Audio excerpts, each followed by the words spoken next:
আমাকে ডাকছে, এই এদিকে শুন। আমি গেলাম, যে সালাম দিলাম, ভাই আসসালামু আলাইকুম। বলছে কত নম্বর রুমে থাকো? আমি বললাম ভাই 110 নম্বর রুমে। তারপর বলতেছে কেমন আছোস? আমি বলছি ভাই ভালো ভালো আছি।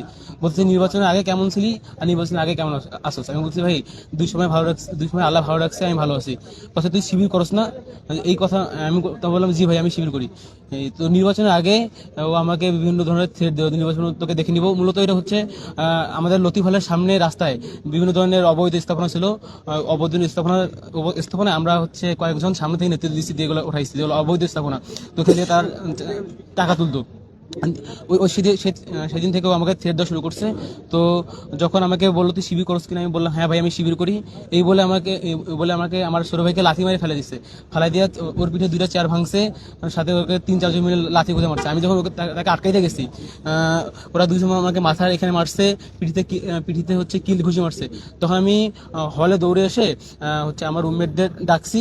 রুমমেটরা চলে গেল, আগে চলে আসছে। আমি পরে আসার সময় আমাকে একজন কলার ধরছে, নামটা তার মিথুন মিথুন হবে। কলার ধরছে, কয় তুই শিবির করস, থাপ্পড় দিছে। তারপর বলে আগে তুই হচ্ছে বিভিন্ন আন্দোলনে যাস, আমার মাথায় এইভাবে বাড়ি মারে। কয় আজকে শিবিরকে হলছাড়া করবো, এটা এটা বলছে। তারপর আমার এই জায়গায় মোটা স্টিক দিয়ে মারছে। তারপর ওরা কিছুক্ষণের মধ্যে ওরা বড় বড় রামদা, মানে ছুরি রড, হচ্ছে মেহেদি, মিথুন, আশিক, সব অনেকজন আর কি ছিল, মসি, আর অনেকজন ছিল। বড় বড় আমদানি আসে। তখন আমার একদম মানে হচ্ছে ফ্রেন্ড ইমরান ভাইয়ের নাম, ওকে ফেলায় 2-3 মানে তাকে মারে। তাকে যখন আটকাইতে যাই তখন আমাকে মারছে। আমাদের হলে কি কোনো দলীয় পরিচয় আছে? জি, তারা সবাই ছাত্রদল করে। তারা জুলাইয়ের আগে ছাত্রলীগ করতে, এর অসংখ্য প্রমাণ আছে।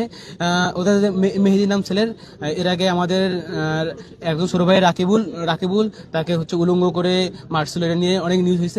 ওর নামে একটা হত্যা চেষ্টা মামলা ছিল, কিন্তু তেজগাঁও থানা পুলিশ এ ব্যাপারে কোনো স্টেপ আর কি নেয়নি।